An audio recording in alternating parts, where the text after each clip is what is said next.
and the one advantage too of having, and again, I don't want anyone to feel like I'm trying to jam Cellhelmet down anyone's throat here, but you work there. You work yeah, there, but it's okay. But brands like Cellhelmet that have a broad set of offerings. The one nice thing about that, I mean, obviously it becomes a single source destination for you for a bunch of different things, but it also, you have to sell brand confidence only once. So if you explain to someone why you recommend a Cellhelmet screen protector or a brand X screen protector, then that same brand X case goes right along with it. And it, you know, you're not having to sell brand confidence multiple times. So I think there's some value there. The other thing I would say is choose a brand that is retail oriented, that is accustomed to supporting brick and mortar and understands the nuances of that. So for example, there's some brands out there that make a really great product, but you go on Amazon and they don't have good map controls. And here you are trying to sell their product for $29.99 off of a peg, and it's selling for $12.99 on Amazon. And so you run into these issues where here you are trying to capture a margin, and you look and you say, my God, the company I buy this from is literally competing with me on Amazon. And by the way, it's a sticky situation because Amazon forces you to if you want to. But I would say, you know, I would gravitate towards brands that don't sell their products on Amazon below MSRP. And that understand that part of the marriage contract with the retailer is that it's our job to support you and help drive sales through your door. Yeah, that's a great point, because anybody, and I think especially in this day and age, you know, COVID really sped up online buying. And, you know, I was listening to a reporter talk about it on NPR just the other day about how, you know, a lot of retail is going to be dying off. Now, the great thing about a repair shop is that, you know, people have to come there. They can't, you know, I mean, you know, there's mobile repair. Yes, there's mail in. It takes too long, but people are going to want to come to your location. And so having accessories available for them and making recommendations to them is something important, you know, for them to be able to do. So yeah, not competing with Amazon, not trying to compete with Amazon, you know, stick to your pricing. I mean, how do you recommend that to people who buy your product when they say, hey, Lee, you know, guys are buying cases like this for, you know, half the price on Amazon. How do we back that up? How do we, you know, talk about your brand? Well, I think there's a couple things. One is that if you start with a quality brand, and then that brand also supports you at retail, they should have some value adds for you. You know, our philosophy here is that, and I think it should be all of our philosophies, is that having a good product and good packaging is table stakes, and good pricing is table stakes. It really is. It just, that gets you to a conversation with a buyer. That's all. The question becomes, what kind of value are you providing that allows you to differentiate? You know, I'll use a case as an example. You know, a cell phone case by its nature is a piece of TPU, PET, whatever the materials are, PE that it was made out of. And, you know, there's only so many ways to mold that and call it different things. And so, you know, having that as the beginning, again, I don't think really gets you to the promised land. So at our company, you know, one of the things we have is performance guarantees, product performance guarantees. So we sell screen protectors, cases, things like that basically say, hey, if our product failed to do as intended, we'll pay to get it fixed. And that's nice. And so that does a couple things. It one allows you to charge a premium. So you're no longer comparing an apple to an apple. Now it's an apple and an orange. So if someone's looking at a case on Amazon and it's $14.99, and they're looking at this case in your store, and let's say it's, you know, $50, it's pretty easy to look at it and go, oh, well, yeah, but the one on Amazon doesn't come with this product guarantee that if I break it, that they pay for it. So yeah. I think that there's ways to add value to things that, and that's just one way, but there's ways to add value to things that allow you as a retailer to hold a margin. And really that's what it's all about, is, you know, how do we hold a margin? And so how do we have products that allow us to do that? And, you know, I think that that's a vital part to the selection process of not only picking a brand, but choosing a product selection. Yeah, yeah, that's great. I like that product guarantee. Can you go into that a little further, maybe about, how that works specifically with you guys? Yeah, sure. Maybe how that makes you different from some of your competitors? Yeah, and in full transparency, that there are other companies out in the industry that have started to do similar things. We were the first. Okay. I think we do it really well, and we understand the program well.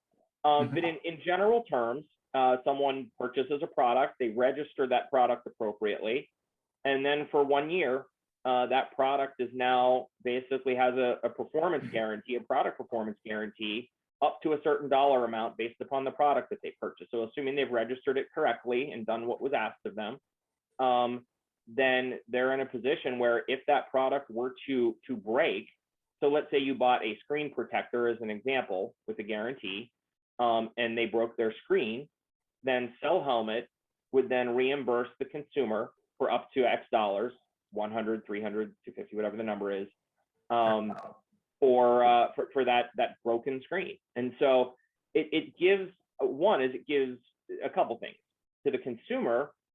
They can now walk away feeling more confident. They know that, no one likes surprises, right? I know, for example, I pay for a home warranty here at my house. Now, if I did the math over time, I probably paid that home warranty company a whole lot more than I've ever got in actual benefit from it. But God forbid my AC craps the bed or the hot water heater dies. I just love knowing that I don't have to stroke a check for thousands of dollars that I didn't expect to have happen, right? So it's peace of mind.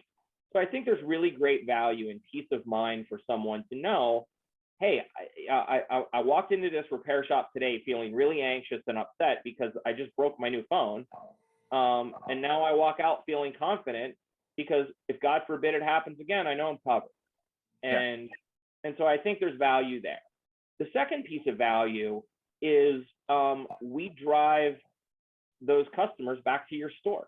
So when someone goes to file a claim and they say, hey, I bought this at Joey's repair shop, we're going to tell them, great, head back to Joey's repair shop to get it repaired and they'll take good care of you and we'll get you reimbursed. So nice. Our goal is to create door swings going right back to you. Yeah. And so that's something that is really vital as well. And then the consequence of all of this is you've made a very healthy margin on an accessory sale. You've created a happy customer and a potential new door swing when it comes back around. So I think there's a lot of win-win that goes all the way around the ecosystem there for everybody. Yeah, and I agree. I think it offers incredible value. Plus, it kind of goes into my idea of recommending, right? So when you're recommending a product, you can say, hey, one of the reasons we recommend it is because it's guaranteed, right? So if you're going to have a problem later, it's going to protect your device so that if there is a problem, it's backed up. It's backed up by the folks who make it. So that gives you a really strong recommendation there. Let me ask you kind of straight to the heart questions. Yeah, go for it. And just kind of quick format here. So what's your best seller right now? So we have two in the repair space. It's our liquid glass screen protector with $300 worth of coverage. With $300 worth of coverage. Okay. And what does that? Well, I don't want to talk margins here on the internet. But, I'd rather not. So Lee, the liquid glass you're talking about here, what does that sell for in a store and what comes with it? Yeah, so it's $69.99 MSRP. Now, obviously, that doesn't mean you have to sell it for $69.99. Some people will bundle that and discount it and things like that. Sure. But that comes with the liquid glass itself, all of the applicators included, and then obviously a registration card that someone uses to register the product via our app. Okay, cool. And so then that covers the product if it breaks, yeah? Correct, for 1 year. Okay, for 1 year, awesome. So in terms of what else is down the line in terms of products that guys should be getting into the repair stores? I mean, kind of give me here's the top three things. So the liquid glass, we got that, and that makes a lot of sense. Cases, but what else? What else should they be carrying in their stores? Well, the one thing I would tell you, and this has been a bit of a dark horse skew over the last year or so for us, for anyone that's in the business at all, you're aware that, you know, Apple and Samsung have ceased to put power blocks in the actual phones they sell. Yeah, And sure. so there's been just a massive explosion of wall block sales. So I would say if you're not carrying wall blocks in specific PD, power delivery wall blocks, so PDs, I'm guessing most of our audience knows this, but you know, all of the new phones that are launching now are support power delivery. It's today's version of Quick Charge, works universally for those phones, and you know, somewhere between 20 and 25 watts is basically your wheelhouse. We believe 20 watts today is really your probably wheelhouse SKU. That may go up in the future, but for right now, I would say a 20-watt PD wall block is a perfect bread and butter SKU to be carrying. Otherwise, if you're taking that old, like I'll use Apple as an example, you know, up until last year, Apple came with these little 1 amp charging blocks in every phone, but you know, those phones have been optimized for far more than 1 amp for ages. And so you're dumbing down your charging capabilities of your phone if that's what you're using. So I would say if you're not picking up some PD power selection, in specific a 20-watt wall block, you're missing some really great sales opportunities. Okay, nice. What about impulse buys? Are there any products you would recommend as kind of a sitting next to the cash wrap, you know, for people to pick up as impulse? Yeah, absolutely. You know, I think one of the things that's really been an interesting phenomenon, and I'll give you some recommendations that are Cellhelmet products, but also some that aren't. Is the competition for the real estate on the back of your device, and for each person that could be something different. So MagSafe obviously has taken some foothold here in the market, and that's been something that's kind of new, and you know, some of those can be more expensive than others, but MagSafe has really been a big push for a lot of folks. But you know, there are people that are pop socket aficionados. I happen to like Love Handle, which is, you know, to me a different version of a handle. Yeah. You know, so something to hold your phone is a really great impulse item to have. Yeah. And it personalizes, right? I mean, I remember, look, I haven't seen them in a while, but they've got different, you know, SKUs there, different designs, correct? Absolutely. Yeah. There are, you know, at Cellhelmet, we have, you know, a grip pad that you can affix to the back of your phone. So that's another great option. Mounts. So, you know, magnetic mounts with, you know, that have some kind of a ring or metal plate on the back, that allows you in your car to have an easy heads-up display. That you're not looking down at your phone and taking your eyes off the road. I'm big on those sorts of things. And again, those are things that aren't super expensive. And you know, Cellhelmet sells a collection of those, which we love, and there's other brands that do as well. So I think maximizing sales opportunities for the real estate on the back of your phone is really an important step, because if you're not, someone's probably buying that stuff somewhere else. I mean, that's the one thing we always, Rob, try and I think have everyone understand, is if someone leaves your store without buying accessories, it's not that they're not buying accessories, they're just buying them somewhere else. Sure, yeah, absolutely. Yeah, and like you said, the point of convenience, especially around the holiday season, especially with you know, supply shortages. Has the supply shortage thing hit you guys at all? It's hit everybody, man. I'd be a liar if I said it didn't. The one thing I will tell you though is that we take a ton of pride and work really hard on our supply chain. So for us, we boast about a 99% in stock rate direct from Cellhelmet. So it's pretty rare that we're out of something. And you know, that costs us a lot of money to do that. But if you were to place an order from a company and 30% of the things you put on your PO just were back ordered, I think, you know, most folks order just in time, right? They're ordering this week for this weekend. And so we try really hard to make sure that we're not the person coming back to you saying, hey, sorry, we don't have that. But it's hit everyone. What it's really hit, if I'm being incredibly transparent, has been cost of goods. What used to cost, so a lot of our products in our industry, by the way, about 50% of Cellhelmet's revenue comes from products made here in the United States, which we take a lot of pride in. Oh, nice. But the other 50% come from overseas.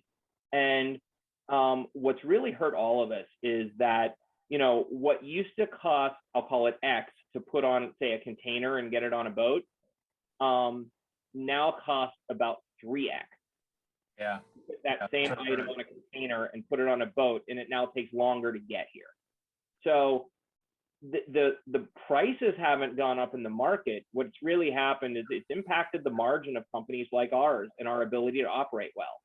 And so, we're constantly trying to find ways to be efficient and not have that cost increase that's hitting all of us impact all of you.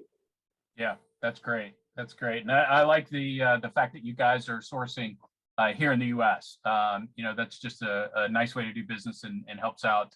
Yeah. In truth, Rob, we would source 100% in the United States if we could. There's just certain products that aren't feasible. Yeah, I get that. I get that completely. So, what as we wrap up here, Lee, what are some final points maybe you would give to shop owners in terms of buying accessories? Now, and actually, let me throw out one thing, because I thought about it before, but I didn't mention it. When I first got into retail, because I had not done it before, I remember getting the advice in terms of accessories, one to show, one to go. Okay, so the idea was that you buy two of everything, you see what sells, and then of course you restock on the stuff that's reselling.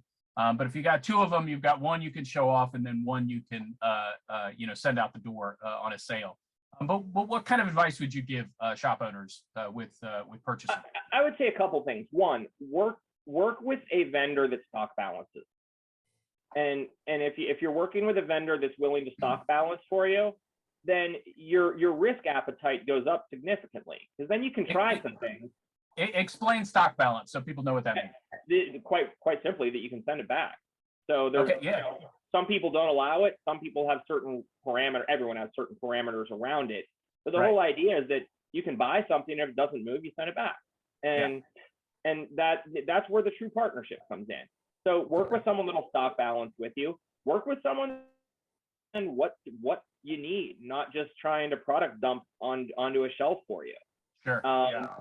But I think, if I were to close this up in hopefully an efficient way here, I would say this: walk before you run. These things take time. You're literally changing the culture of your business, and that takes consistency and time. And you can really see some quantum leaps, but none of this just happens in a snap moment. Right. So be consistent. And if you're consistent in your approach to it, it's almost like working out, right? You go to the gym once and you don't walk out buff, but right. But I get bad info on that. But you go to the gym consistently 5 days a week for 6 months, all of a sudden you look in the mirror and go, damn, I kind of got a little buff. And there you go. And so I think the important part is that you're consistent and committed to an approach. And I'm not going to tell you that Cellhelmet has the right approach or the only approach, but pick an approach that you really believe in and you have a partner that can support you, whatever that is. And if you do that in that way, I think you're going to end up really liking the results down the road. I agree. And just to add on to that, it's a partnership, you guys. You want to develop a partnership with the people you're doing business with. People that you can learn to trust, so they give you good advice, and they know what your business needs. So, dealing with a company like Cellhelmet, or somebody that can develop that relationship with you is super important. One thing I would also say, Rob, in this, I always hazard that this one's always a dangerous one, but I'll live dangerously here today. All right, go on. I think you have to believe in your heart that the vendor or brand that you work with, whoever they are, has a right to make money in your relationship. Yeah, good point. Because if they don't, or if you squeeze that company so darn hard that they're literally just bleeding over the relationship with you, they can't support you in any way, shape, or form in the way that you would want them to. And Yeah. so I think there has to be a good two-way street where you kind of acknowledge in your head that I want this company to make money doing business with me. Because Yeah. if I do, I'm going to make money doing business with them. Yeah. Yeah. And I'm going to get their best. Yeah, building that long term, again, speaking from experience, I mean, you know, when I first went to certain vendors, you know, our relationship was nothing. We didn't know each other. But over time, as we got to know each other, I'd find out they'd help me out in certain ways. You know, they eventually offered me lines of credit, you know, which when I first opened, I probably didn't deserve. But, you know, a couple of years doing business with them and we trusted each other, we could do that. And if you don't know what a line of credit is, you know, that's basically a net 30 or net 60, 90, whatever, you know, folks are doing these days, you know, to help your business. So, you know, develop those relationships, or developing them is very important, you know, in your long-term business. And you want to be looking long-term with your business. Yeah. And, you know, Rob, don't be afraid to ask the hard questions. Interview the people that you want to buy from before you buy from them. Put them on the spot. Find out who they're, you know, who else is buying their products, and interview them and ask them how the experience has been.